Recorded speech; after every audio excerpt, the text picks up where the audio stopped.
Hi, I'm Cynthia Marks. I head up the Holistic Psychoanalysis Foundation, established by my late husband, Dr. Bernard Bale. Welcome to the And Now Love podcast. Dr. Cori Cross is with us today. She is a pediatrician and a child advocate based in Los Angeles. Lucky for us, we're based in Los Angeles. She is a sought-out and well-respected speaker in her field. Dr. Cross speaks nationally to physicians, parents, and educators. She makes presentations designed to help parents and their children find a balance in this digital world. Hard job. Dr. Cross is also a lead author on the upcoming American Academy of Pediatrics policy statement on social media and children. And that topic, social media and children, is huge. And we're not going to focus on that so much today, but it gives us so many reasons to invite Cori back a lot. Well, I'm so happy to be here. Thank you. Thank you for coming back again. So this is our second time with Cori, and we're just grateful that you're here. And I'm excited to ask you questions. I wanted to talk about kind of the first 5 years of life and what we can do to help those little creatures that we bring into the world be the best little creatures they can, how we can let their little brains develop into the perfect large brains. And we want to hear all that you have to say about this topic. Well, I think it's going to be fun. I love little people. They're so cute and cuddly, and we really are, shaping them in those first few years. And it's hard sometimes for parents to strike that balance between wanting to provide everything for them and then also letting them develop the independence and autonomy they need to have that self-confidence that makes them into really good people. And really hard. Yeah. And to know when they kind of transition from being all about you and needing you to needing some independence. I think it's hard as adults to figure out when that happens, even though this is someone you sort of know like the back of your hand. It's a task. Yeah, I mean, we're going to focus on the first 5 years, but really, I think as I've gone through parenting, what I've learned is you have to understand as a parent that your role changes, and sometimes we're sort of late to the game. We don't realize that, oh, wait, you don't need me as the goalie anymore. Like, Right. I'm over here now, Yeah. And so I think it's hard for parents sometimes to realize that. But you have to have that changing role if you want to be able to see your children change as well. And I think we've all seen when parents don't do that, that you've got the kid who's in college, like calling and, having you solve every problem for them. That's just not the ideal. It might make the parent feel good that they're still needed, but that's not the point. Like, that means you haven't accomplished the goals, They're just not always our babies. No, they're not. So here's my first kind of long-winded question. You can just Absolutely. tell me to- So it seems that the first 5 years, including time in utero, are the most important in terms of development. Well, we just said that. Dr. Bale believed that the period spent in our mother's wombs truly plants the seeds that shape us in this world, some good, some not so good. He always said, love your baby deeply and honestly. Think about how your actions affect this precious being you are about to bring into the world. Pay attention to your baby, not just physically, of course, but emotionally. And of course, now we are not talking about the work that we must do as individuals, as grown-ups, to make ourselves whole and healthy here, because that's another big topic. But just on face value, it seems like we can do quite a bit to plant a lot of good seeds in these little beings without going through these years of making ourselves whole again. There's just some simple things I think we can tackle. So say, for example, before birth, talk to your baby. Alleviate your own stress as much as you can. Keep peace. Share your happiness. Love those around you. Eat well. I mean, those are some good examples. There are some other examples that are pretty far-flung, like you have to play this kind of music and it's got to be played 12 times a day. And maybe that's great. Maybe that works. But I think there are a lot of convoluted things that are out there. What can we just simply do? So for me, I was a new pediatrician, the first time I got pregnant. And so that's not the least stressful thing you could be doing. Yeah, it was an experience because I had already been counseling moms who had, babies and who were pregnant. And then all of a sudden I'm going through it myself. And I realized how much stress we put on pregnant mothers. Like, they're going through a lot with their body changes. You can't sleep so well. Like, your ankles are swelling. Like, there's so much already going on. And it's all new. And then we add to it a lot of emotional pressure that if they don't do things right, things will be wrong. I honestly, when I was pregnant, it was a lot. I mean, I enjoyed being pregnant, but it was a lot. And I remember just sitting there one day thinking, people have been doing this since literally the dawn of time. It cannot be this difficult. Like, it shouldn't be that there's this much to do. And I think the best thing that I can do right now is just try not to stress about things. Because I'm pretty sure if I stress about if I'm doing this right or that right, I'm probably creating more cortisol and more stress for this baby, which I know cortisol is not great. So I'm just gonna not worry about all of this, and I'm just gonna do the basic things. So for me, when I was pregnant, I absolutely exercised because I needed that for my own stress relief, but I also thought it was probably good for the baby to get that heart rate up because there's a lot of thought about what the baby, physically, what the baby encounters in utero, sort of like the body's prepping for what it thinks the world's gonna be like. So I wanted to have a baby, thought, let's exercise, not a couch potato. So I was like, we're gonna exercise. I ate very healthy. I didn't do any of those bad things like smoke or drink or drugs. Those were the basics. But then after that, I didn't worry too much. Yeah, sometimes I talked to the baby in my belly. Sometimes I didn't, but I didn't worry. And I think that really, whatever it is that makes, I think, a mother comfortable is what they should do. And that is what I sort of brought through to even when you feed your child, right? And so here in this country, we have a lot of rules about how you feed your baby right away, right? First it's, breast milk and formula, but then when you start doing solids, you'll hear, oh, make sure you give them the greens before the reds and the oranges, because if they don't have the greens, they're not, they get the sweet stuff first, then this, or whatever, or you have to start with rice cereal. And I started reading about what they do in other countries, and I realized that other countries don't necessarily do this. Some people start with avocado. Lots of people start with lots of things, and most of them turn out with kids that are just fine.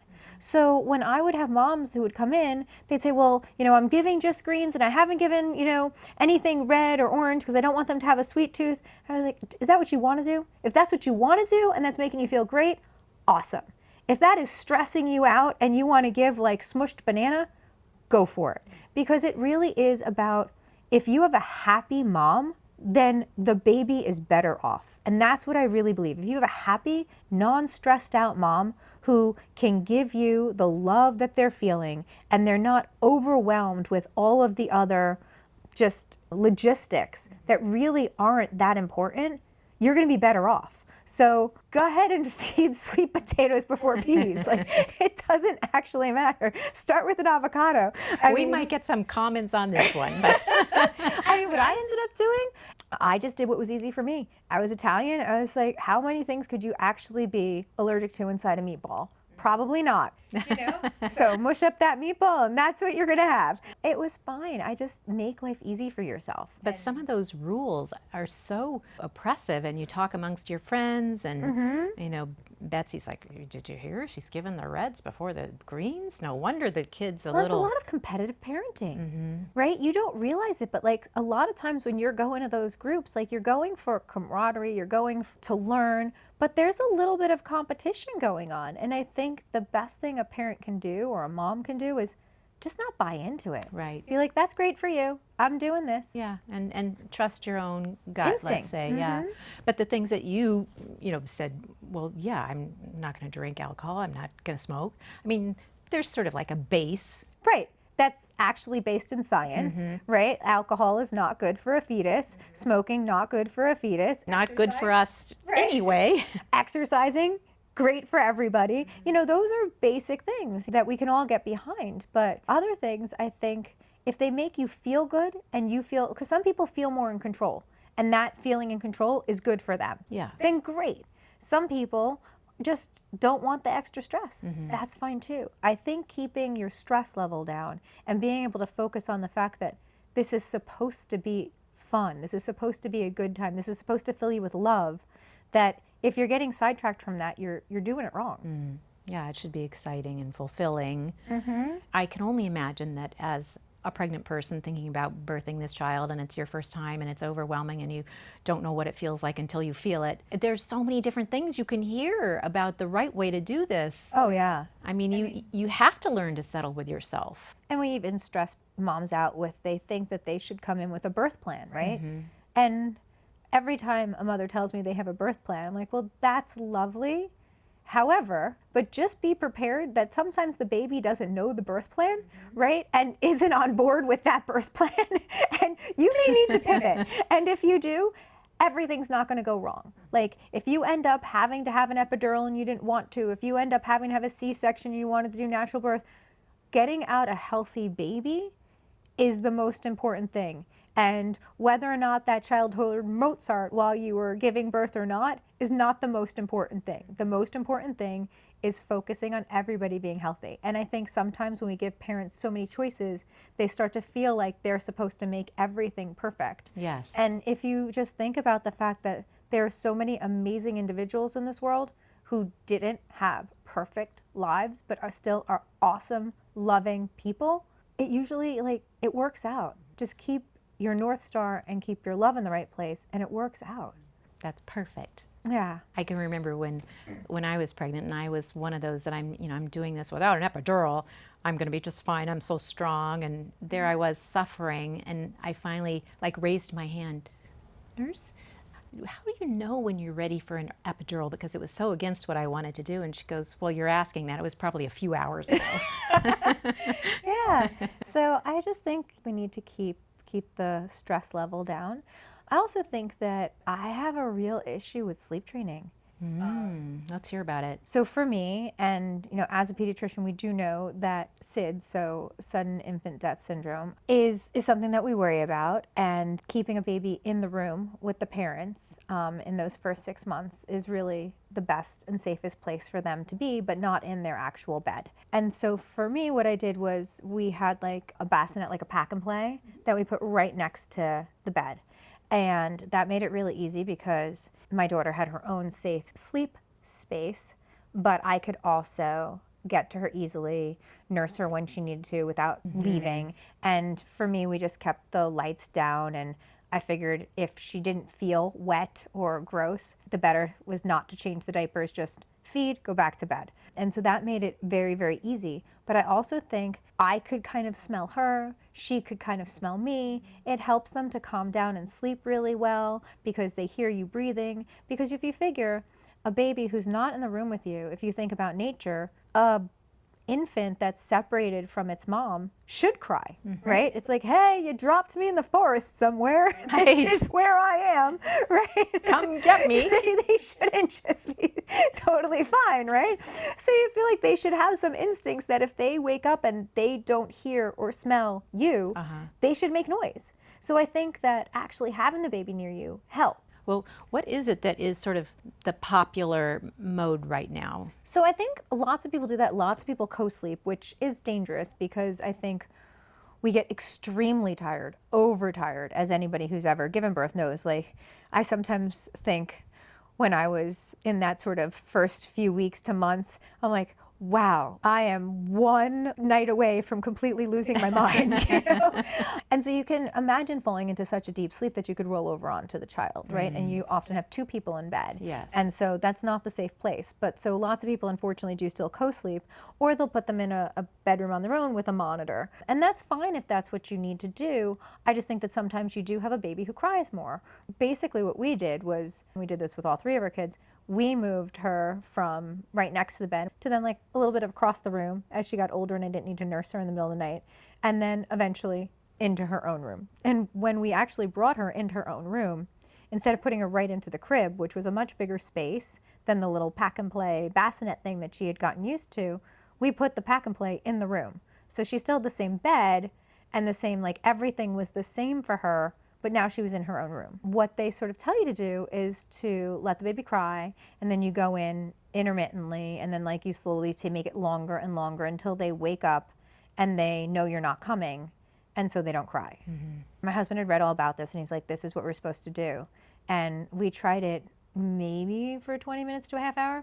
And then I was like, Can't nope. take it. I was like, this isn't going to happen. And he was like, no, it says, I was like, I understand that. I said, this is our first situation where she is going to figure out, can she trust us or not? Does she believe that if she has a problem, we will come or we won't? I don't care what the book says. I want her to know if she needs me, I'm there. And she needs to trust that I'm always coming. I was like, so I'm going. I was like, and if this takes us years to do because I'm wrong, I don't care.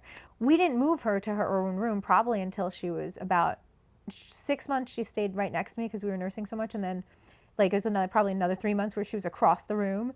And then I moved her to her own room probably around like 9 months. So she was old enough to actually understand a lot at that point, I think. I went in, I was like, look, I love you. I'm going to come every time you cry, but you have to know you're okay. And so like sometimes I would go in and I'm like, well, I'm not going to pick you up. This is not cuddle time, but I'm going to sit here with you. Like, so I would just sit in the room. I'm like, I'm going to sit here because if you cry, I'm coming, but you don't need me. You can do this yourself. And yeah, maybe it took a little bit longer, but eventually I think, you know, I'm not feeding her when I go in. I'm not cuddling. She's not getting out of the crib. So watching me sit in the chair, you know, was not all that exciting. Yeah. Eventually she stopped, and it didn't take that long. But I felt like we developed the bond that I wanted to keep forever. And that's what I often would say to my husband. I was like, what I'm establishing here and what we're establishing now is the relationship that I want to have later. So I have to think about what these things sort of translate to down the line. And that's super important for parents to think about. I think some of us are just too exhausted. There's so many day to day. It's like, and all the books tell you to do it differently. So Right. maybe do it that way. Yeah. But this worked for me. and I have to say, I mean, Cori has 3 awesome children, and whatever she's done, we want to follow. But, well, thank you. We were talking about some of the simple ways to pay attention to your child in utero, you know, like taking care of yourself, and all of those things are good for this baby.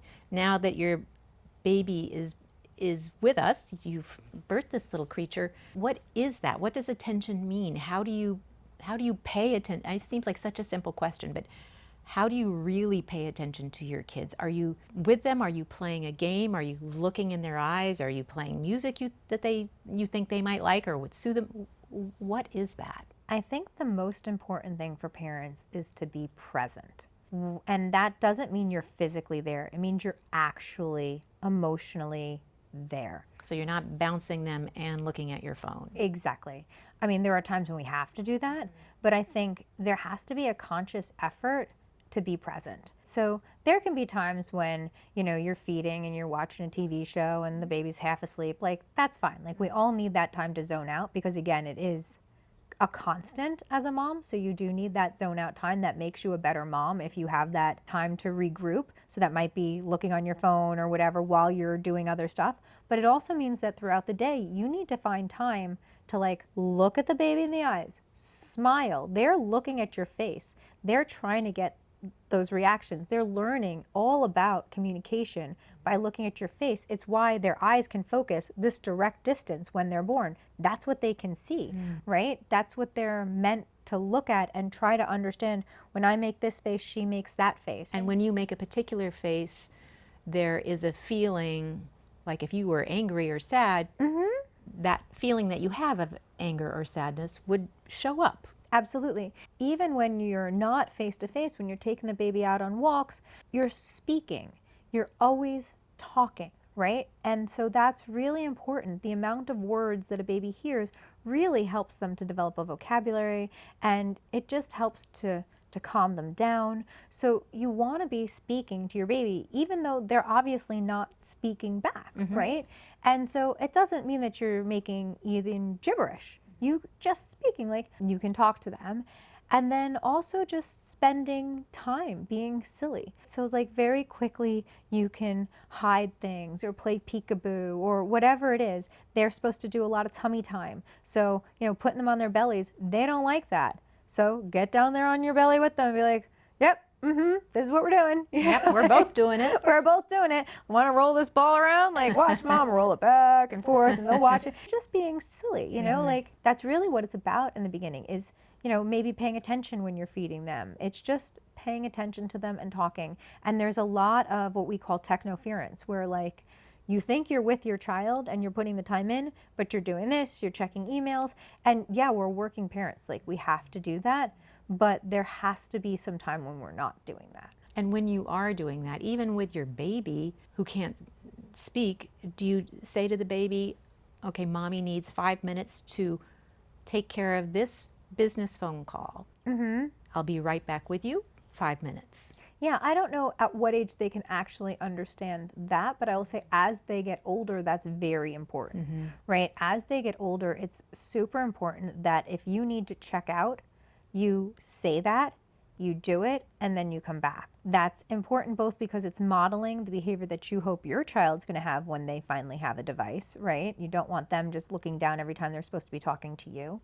It's also important, there have been studies that have shown, I love this study, it was done at a fast food restaurant where they watched caregivers and children. And so they would all get a meal, they'd sit down, and they'd watch how long it would take for the caregiver to take out a device.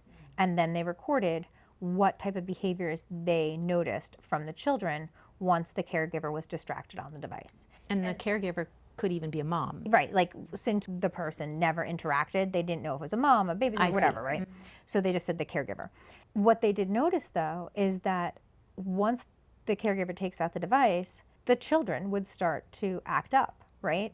Sort of in a way to try to get more and more attention or whatever, and they would just keep being, the longer they were ignored, the higher they would sort of go to try to get the attention.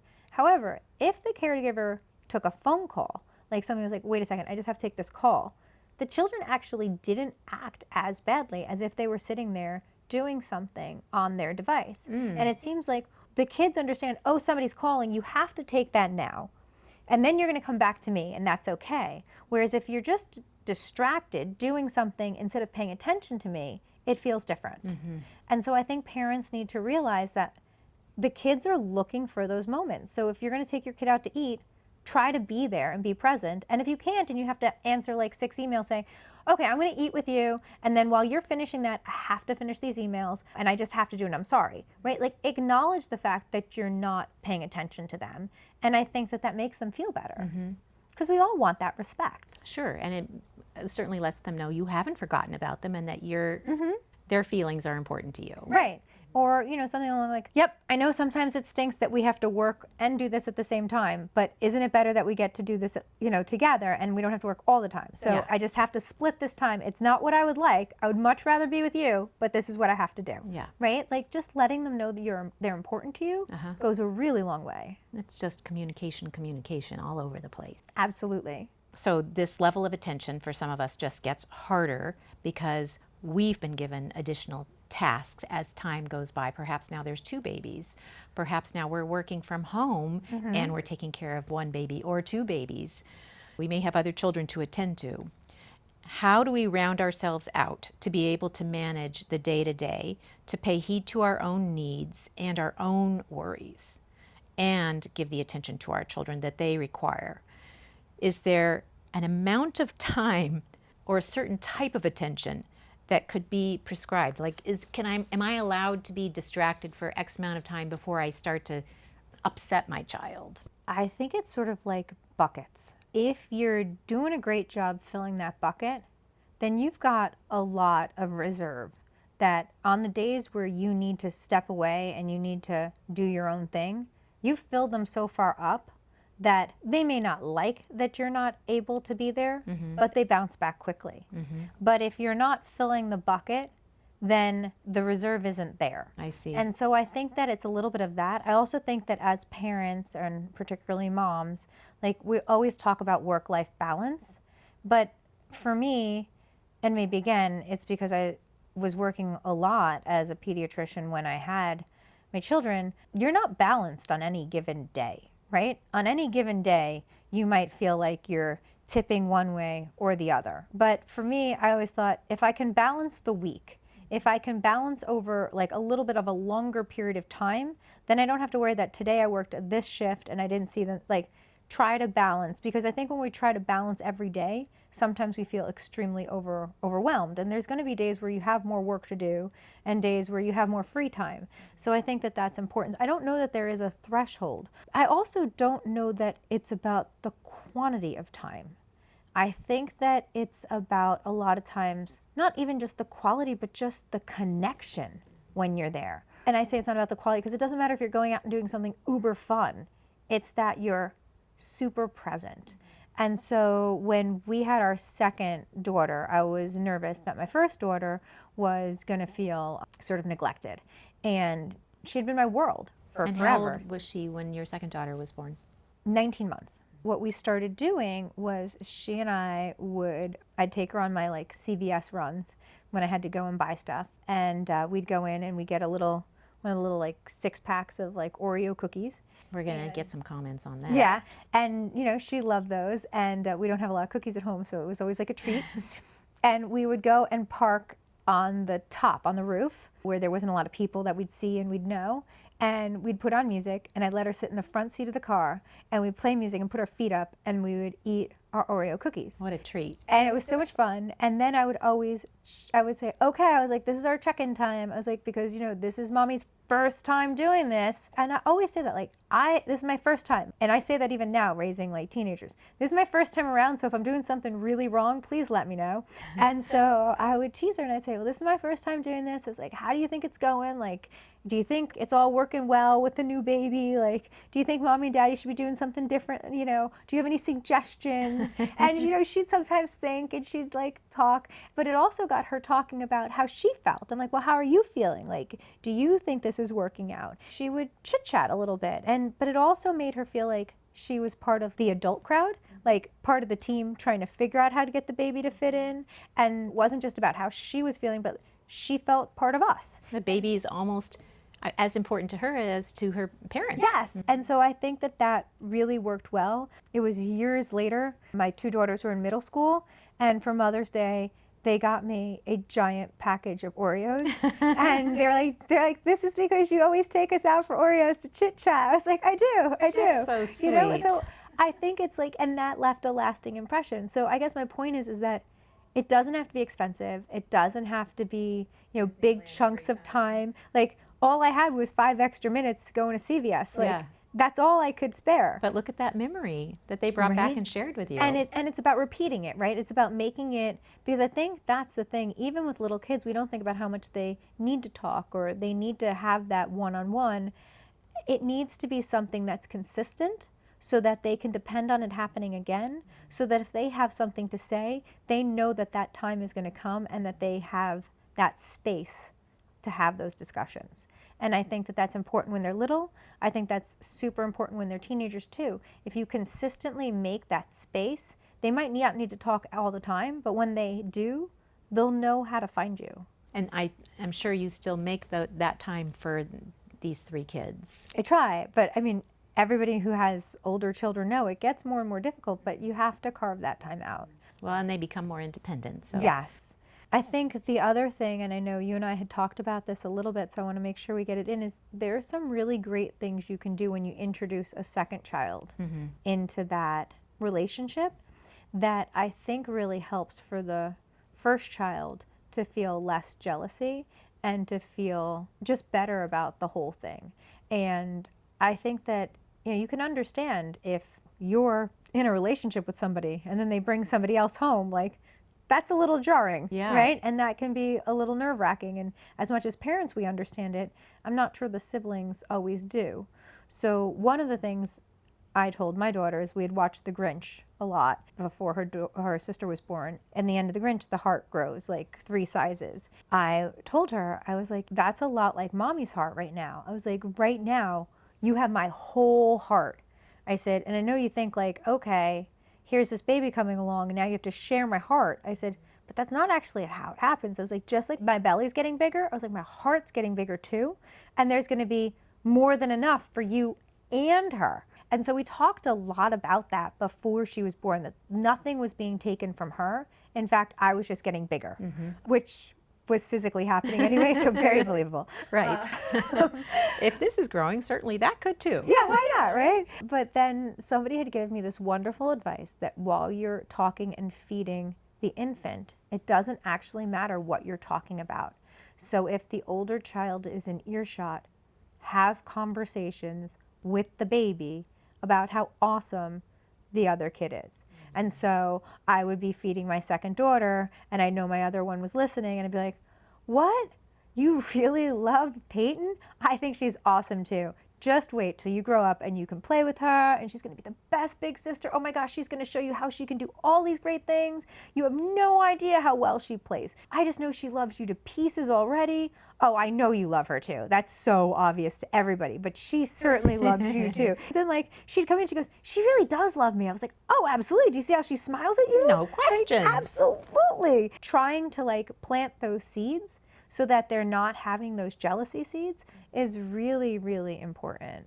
And then always like whenever we would talk about the baby, it was always like, oh, did we tell you? Not we're having a baby, but did we tell you? Peyton's gonna become a big sister. And just making it focus on her. And you don't realize how just the way you present it makes it about them and includes them. That's awesome.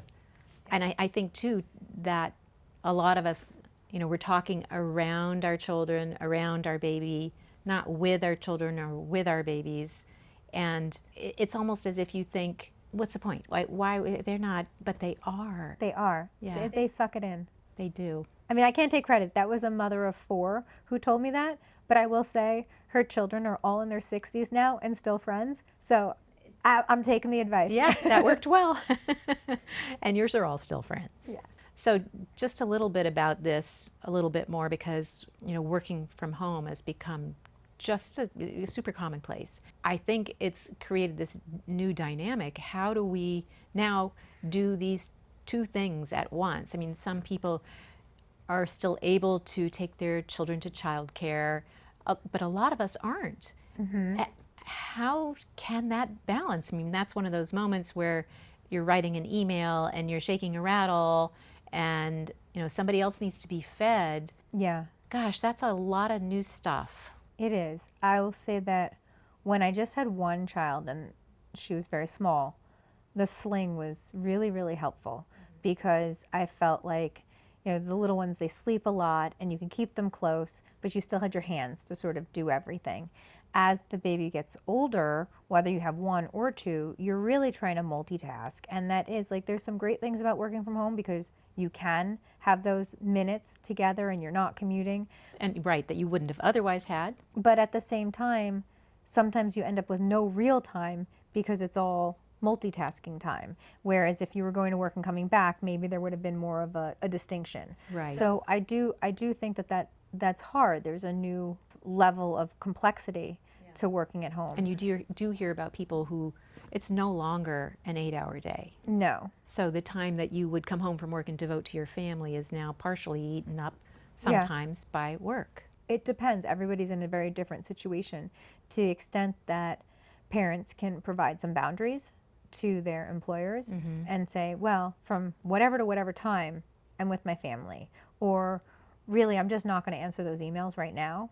And we'll just see. Like, I'm just going to have to, you know, I've said that I wasn't working right now, so I'm not working right now. And sometimes people just, your coworkers get used to the fact that that might not be what they would love, but they deal with it. Yeah. Particularly if when you are present, you're super present and giving 110%, people often cut you some slack when you're not present.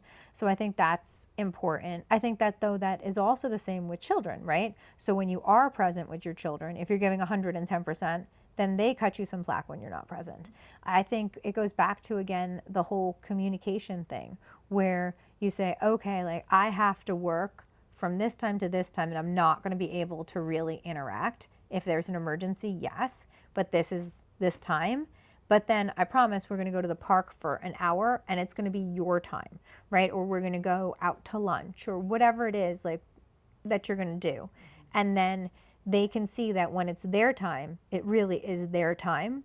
So then when it's not their time, they can understand that. And I think that that's Yeah, and they'll feel safe knowing that that time is coming again, as you said earlier. right. And then sometimes I'll be like, well, I have to check these intermittently. So, you're going to have to give me like a couple of minutes every whatever to check it, but then I'm right back to you. So I just think it's a lot about communication is really important. And then also that they don't have to be around you all the time. Like you said, childcare is expensive. So for a lot of people, they can't afford it. But if you're not doing it because you think it's better for them to be around you all the time, it may be better for them to go out with a babysitter for 2 hours, go to the park, and then come back. Because you get dedicated work time, they get some time with somebody else. And spending time with somebody who's not their mom is also okay. Or going to hang out with grandma that's fine. Like, that's great. They should have that time away. I think that's wonderful. And then also sometimes we lean on each other. I am huge about trying to do favors for other people so that they can do favors for me. So I'll take all 3 of these kids because I'm going to the park anyway. And then when I need something, I'm going to ask you to take my kid in this way, because kids they don't just need their parents. They need to interact with other kids. They need to interact with other adults. So to the extent that you can use that so that you can carve out your time to do your stuff, I think that's important. And the same thing with if you have a 2-parent household, you can really lean on each other to really allow yourselves to have some time where you're not having work interference or device interference and can just focus on the kid. Yeah, I think that's important for us to know that there are other people who can love our children and pay attention to them. We can get our job done or have our alone time. And I mean, there are instances where kids aren't even living with their own parents, but that doesn't mean they are necessarily denied attention or love. Yeah, and also kids are fine by themselves a little bit. So with my own children, I'm not huge on TV or devices. That just wasn't part of like their childhood very much. So I didn't really put them in front of a television and say, okay, I'm going to go do my work. There were certain times when they would watch, some TV, of course. But a lot of times I would give them something to do and I would have something to do. I'm like, well, we're both going to work. Like, you're stacking those cups, I'm doing this. And they can't do it forever. It might be like 10, 15 minutes, right? But they're part of the team. Right. I'm like, you got work time, I got work time. Like, we're going to meet in like 15 minutes and like chit chat. And like, you'd be in the same room, but like giving them time to do their own thing. And like, they fell down. Okay, nope. I'm working, you're working. Like, that's what we're doing right now. And I will say that my kids are very good at being sort of creative, self-reliant, and I didn't care if they were really stacking the cups or eventually, like, what's great about kids is you can give them almost anything. Like, this is why I love blocks as opposed to an iPad with a block app. You give iPads to a kid with like a block app and you think they're building and they can build most amazing things on an iPad, and that's great, fine. But they're only interacting with that device the way the adult anticipated that they were going to. Whereas 0 to 5, a lot of it is about exploring your world and creativity. And so you give kids real blocks, well, they may build. They may also depend their food at a store. They may pretend that they're ice skates and go ice skating across your kitchen floor. They do a lot of other things. And when they build and things fall over, they're learning about physics. They're learning about how to, balance things. They're deciding what worked, what didn't. They're readjusting. Do I rebuild? Do I not? Right. They're dealing with disappointment, right? There's so much more. So I think those very basic toys that we gave kids is so much better than putting them in front of, even an educational TV show. Just let them do what kids do, and they're so much better off. And obviously that's what we started with eons ago, was a stick or 12 sticks and people figured out how to be creative or throw things across the room or ice skate, like you say. Yeah, there's nothing kids can't do with a giant box. Right. There's something to be said for 3 dimensions. Yeah, but big boxes are they were my kids' favorite thing. What do we get? A giant box. So there are kids who get this attention, and then there are kids who don't, unfortunately. What becomes of these 2 different sorts as they grow up? I think it's very hard for kids who don't get the proper attention when they're little. I think that it's great when that attention comes from a parent, It doesn't always, like you said, sometimes it comes from a grandparent, sometimes it comes from like just a lovely caregiver that's been with them for, their whole childhood. So it doesn't have to come from a parent, but children who are successful, who are well adjusted, they generally have a consistent adult who's in their life, who they feel they can lean on, who they feel they are the center of the world for. Like they just have that person in their life who they know is not going to let them down. And it's that belief that there's somebody else there for you that I think just makes you both know how to love, give love, receive love, but also makes you into a really resilient person. I think that it helps you to get through trying times. There's been lots of studies that kids who are more resilient have at least one trusted figure in their life. And then there's this study a long time ago about Harlow's monkeys. And so it's quite sad, but if you look it up, it's very potent. There are monkeys and they're kept in cages and they're little baby monkeys. And for one group of monkeys, they have all of the basics you need to live, right? They're given food, and everything that they need, but there's no mother figure.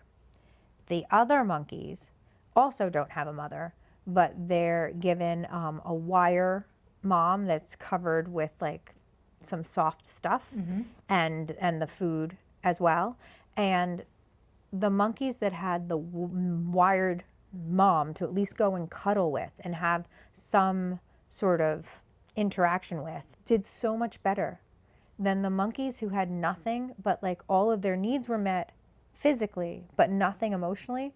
Those monkeys basically lost their minds. Oh. Right? And it's really quite sad, but it just shows you that it's not just about getting those basic needs met.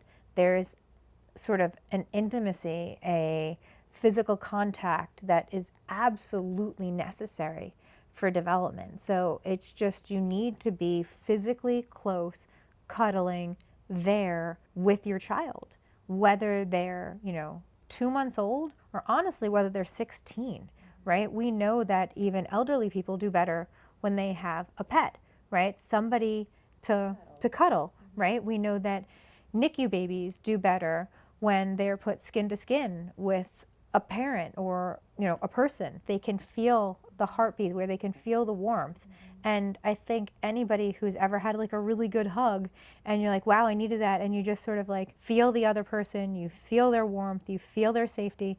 You almost like can smell them and you're like, I am going to be okay. And like, I think we need to remember as our kids get older that we tend to sometimes not be as affectionate. They need that, They're not getting that from another place. No, so they not need in a that. healthy way. Yeah. And that's such a potent feeling, and it's really hard to put words to it. And that's one of the great things about humanity, or knowing that you're not the only person around, in that we can really give and take just in that physical way. Because these monkeys who were lucky enough to have just this wire form, we're not talking about someone communicating with you or sharing emotions. It's just that physical touch even is so special. So important.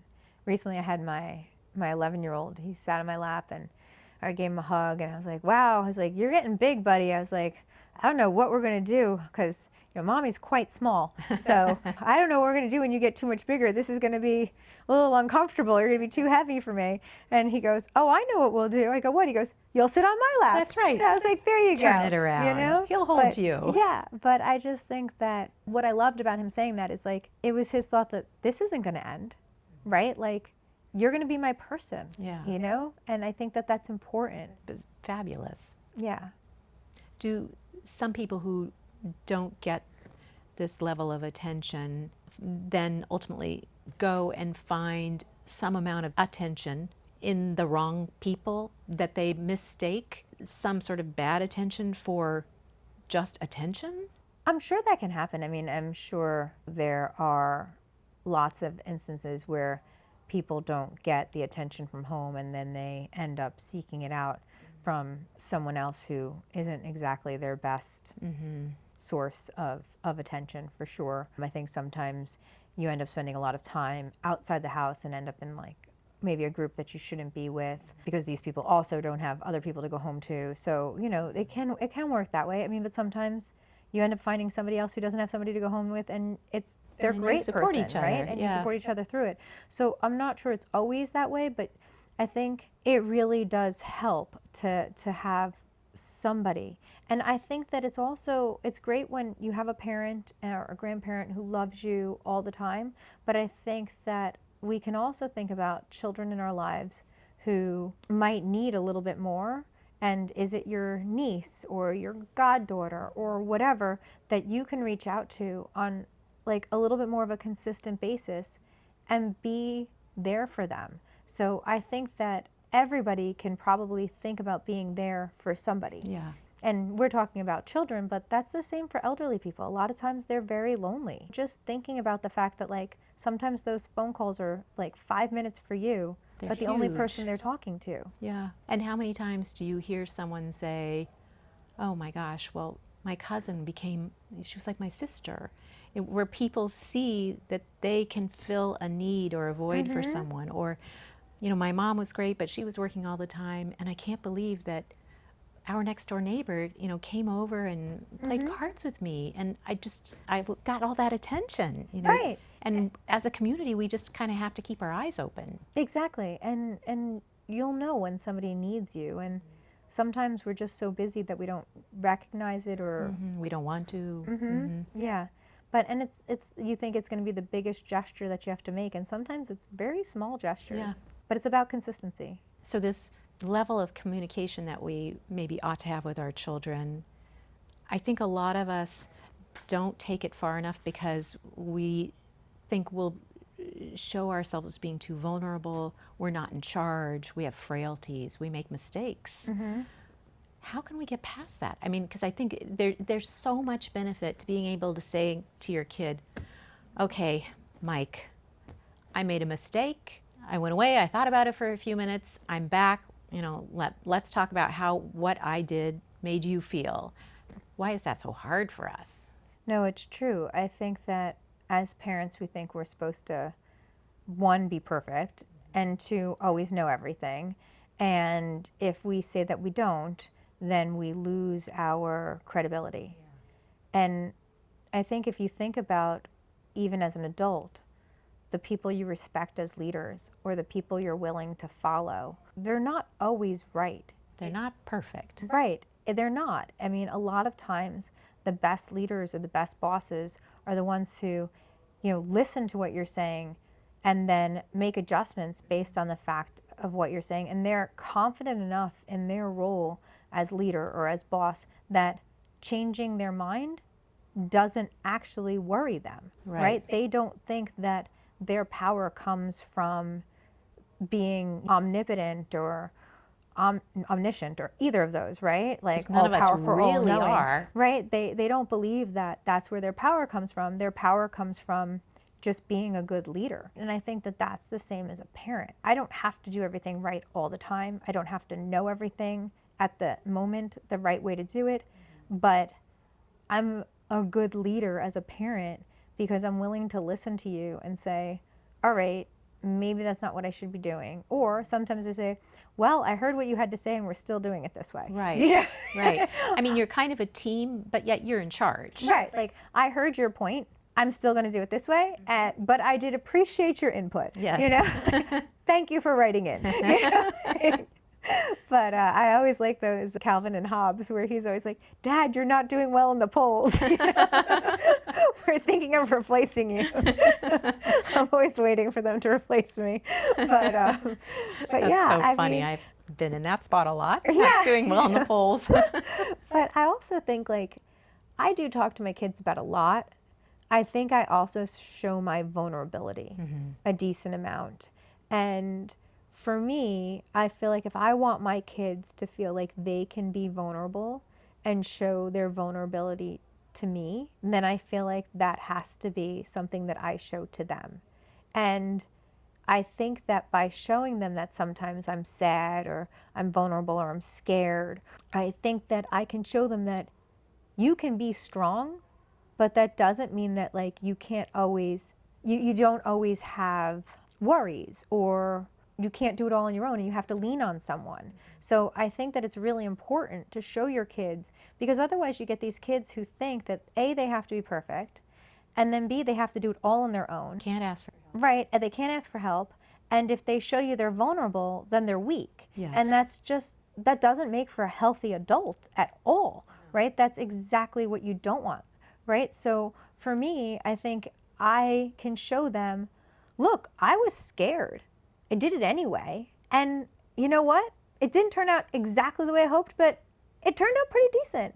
And now I'm going to adjust, and it's going to be even better, right? You Showing learned your something kids, from that. yeah, showing your kids that I think is so important. I often tell my daughter, my oldest daughter, and I did do this, that change is really hard for me, right? I really love consistency. I'm not a fan of change. I'm super talkative and very outgoing, but meeting people makes me nervous, particularly meeting like a large group of people. And so I always tell her, I was like, yeah, I sat outside the hospital in my car the first day of residency and basically cried that I was scared to go in and have to meet all these new residents, and I didn't know a single person in the hospital, and just a million things that could go wrong, and I just didn't want to have to go in and introduce myself that many times, and like, how was I ever going to do this?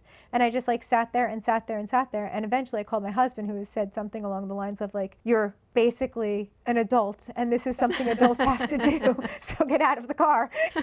You kind of have no choice. And I remember going in, and by the end of the first day, I was like, I felt like a kid. I was like, I made so many friends, and it's great, and whatever. But I always tell her, like, she was so nervous about high school. I was like, trust me, I was an adult feeling the same way. Like, you don't feel this way just because you're a kid. Like, this is something we all feel, or a lot of us feel, and you're just going to have to do it, and I'm telling you it's going to be okay, but you're not going to know it until you finish your first day. Yeah, but that's what a good thing to share with your kids too, that you're not the only person that's doing this, and I can feel how awful that is for you, but let me share. Yeah. And there you're just, again, showing a moment that you were vulnerable, and you know how you overcame it and how you grew from that. Yeah. It's just this great communication you have with your kids. No, and it does, and it helps them not to feel like, my son sometimes gets really upset when he can't do well, or when I tell him that, something he did in school wasn't great. He'll write something and he'll show it to me, and I'm like, is that really your best work? I'm pretty sure you could have written that nicer or whatever, like, and then he'll like do it again or whatever, and he'll go to bed a little cranky, and I'll go in there and I'll tell him, like, listen, you're not a great speller. Like, that's just the way it is. Like, I'm not a great speller either, and you know what? We're going to have to work a little harder at it, and that's okay. I was like, but I don't love you because you're a good speller. Like, I don't care. Doesn't rule your life. Right. I'm like, I don't care if you're a good speller or not. That's not how come I love you. You just have to spell things right because that's what you have to do in school. So if you don't know how to spell it, you're going to have to look it up. But it does not change the way I actually feel about you. Like, I love you for you. Like, so don't think you have to be perfect or do everything right for me to love you. But I am going to hold you to a standard that I know you can do. You just got to put a little bit of extra work in. So I think that that's important. Like, we can still tell our kids we expect more from them, tell them that what they need to do, and be a little harsh. But then I think we can also, on the other hand, say, I love you unconditionally. I'm just pushing you to be your best self. Yeah, definitely. And unfortunately, I think a lot of kids grow up thinking that love equals good grades, or love equals getting the basketball through the hoop every time. Right. And how do you grow up? How do you become a full adult? And how do you, pass that on to your children? I mean, we just got to stop this. And I think then sometimes you have adults who are doing things to try to fill a need because they think that they're supposed to do this to show success and then to gain love, when in fact that's not the right way to do it. And on top of it, it's not making them happy. No. And it's just not love. Right. Having children in our lives and loving them means that they are always a priority. Their healthy and happy existence, physically and emotionally, really rests on us doing a good job always, but particularly during this first 5 years. Are there any other thoughts you have before we close on how to give these precious beings their very best chance early on? I think we pretty well covered it. I think we did. I mean, I would just say it goes so fast, right? Those first 5 years go so fast, and you feel like you're just constantly spinning. At least I did. And you always have more time. You can get to it later. Yeah, and I think that the best advice one of my friends gave me, because she had had children first, and I was the type of person who liked to get everything done, was you're going to have to accept an 8. Right? Like, you used to keep the house at a 10, or you used to always do the laundry at this way and blah, blah, blah, or always wash the dishes after you ate. And she was like, Cori, she's like, you're going to have to stop striving for 10s, or you're going to miss the stuff that's important. You're going to have to be okay with an 8. And she was right. I was like, okay, I'm not making the bed when I wake up this morning. Like, that's okay. You know, I'm going to spend time with the baby.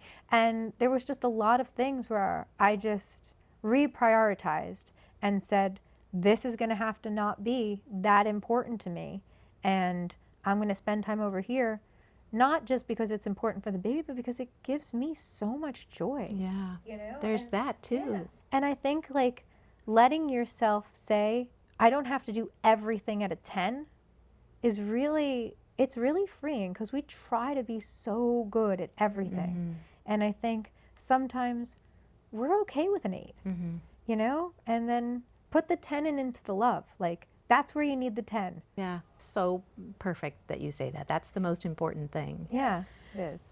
Well, thank you. You are just a breath of fresh air, and I think just, I'm not going to have a baby. I did all that already. It was wonderful. But you just, even in me, as almost a grandmother, well, I'm not a grandmother, but I would like to be. Hint, hint.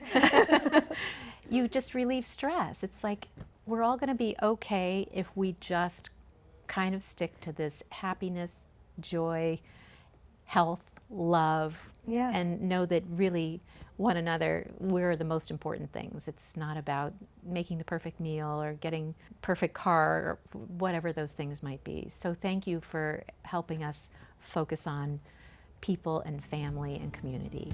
Well, and thank you for having me. I always enjoy being here and talking with you. Well, we'll welcome you back again. Thanks. Thank you so much, and let us know what you think. We're happy to hear your comments, and we'll see you next time.